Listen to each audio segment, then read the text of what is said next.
Okay, now we should be recording. For those of you who have not been able to make it to 40 Mile Point Lighthouse, or maybe you've made it here but you haven't been able to go on up the tower, we're going to take a walk up. No small children, I mean small children like infants or little toddlers, that's kind of dangerous, and no flip-flops. It's 53 steps up to the top, and here we go. There's 2 landings along the way. Okay, great. Kathy says we got some folks coming. There's 2 landings along the way, and the keepers, if they didn't need to go all the way up, they could stop at a landing and take a peek out the window just to take a look and see what kind of ships might be out there, or see what the waves are like, check the wind conditions. I see our windmill today isn't even turning. It was turning pretty good yesterday. Plus, this gives me a chance to catch my breath.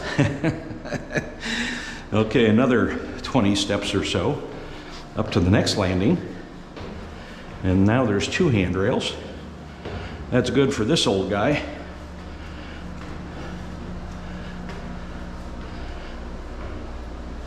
Second landing. Got a desk and a chair here. The keepers could write notes in the log. They always kept a daily log of everything that went on as far as the eye could see. Visitors that came, deliveries, you know, other farmers in the town might be bringing goods. It's 7 miles, I think, into Rogers City. Now we've got the 3rd staircase, and it's a little smaller. 7 miles into Rogers City, and they say that the keepers, you know, this lighthouse was built in 1897.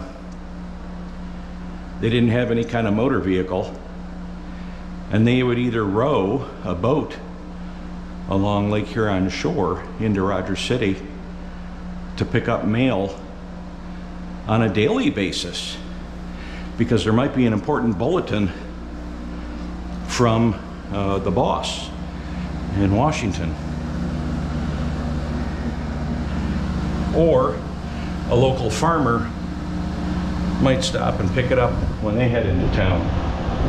Sorry about the noise, but this is the only facility on the grounds that's air conditioned, and you can imagine why. Here's the Fresnel lens. It's spelled Fresnel, F-R-E-S-N-E-L, but it was designed by a Mr. Fresnel, a Frenchman, and the S is silent. We ask that nobody touch the lens. As you can see, it's been damaged from time to time. It's very, very fragile. It used to be lit by an oil lamp inside, but now you can see in there a wheel with 4 halogen bulbs on it. Only one of those bulbs lights. When it burns out, that wheel automatically changes, and it's on the 2nd position right now. This light still operates. It's owned and maintained by the U.S. Coast Guard. The grounds here are a county park, Presque Isle County Park. But everything that you see, all the buildings and everything that you've seen in the photographs, the pictures, are owned, maintained, and operated by the 40 Mile Point Lighthouse Society, which is a volunteer organization. It's a 501c3, not-for-profit, and we don't take any federal money or state money.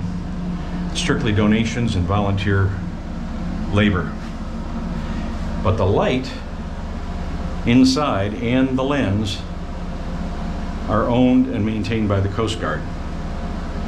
This is the device that actually turns the light on and off.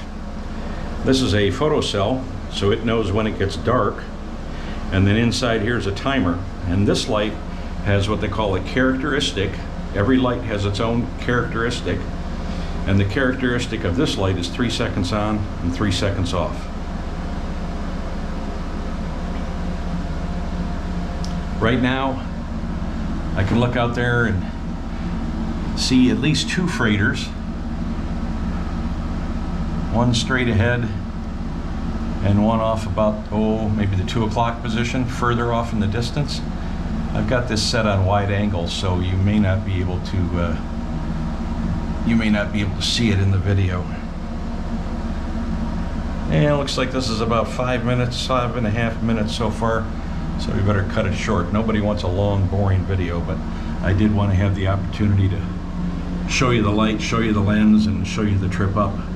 What you might have missed if you're either not here, or maybe you came to visit but you just didn't have the opportunity or the or the will to make the climb.